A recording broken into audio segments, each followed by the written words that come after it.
Juda charchatib bir pas shu multfilm ko'rib o'tirgin toyim. Oyjon, yana qo'yib berdingizmi? O'zi yaxshi gapirmayapti.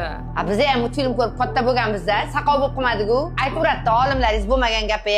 Xo'sh, nima uchun avvalgi multfilmlar bolalar nutqiga ta'sir ko'rsatmagan? Hozirgi multfilmlar bilan avvalgi multfilmlar o'rtasida osmon bilan yercha farq bor. Mana o'zingiz ko'ring. Ester vaqtida olingan multfilmlarda ranglar va qahramonlar insonlar tabiatiga yaqin. Ulardagi nutq esa keng, sekin va dona-dona ham tushunarli. Bolani o'z intonatsiyalari bilan gapirishga undaydi. Zamonaviy multfilmlarni endi ko'raylik. Qahramonlarda nutq deyarli yo'q, harakatlar o'ta tez, ranglar va qahramonlarning surati tabiatimizdan butunlay yiroq. Gapirmaydigan qahramonlarni ko'rayotgan nabirangiz gapiradimi? Siz nima deb o'ylaysiz? Ayniqsa, kuniga 3-4 soatlab multfilm tomosha qilsa. Bolalarni sog'lom katta qilish uchun men bilan birga qoling.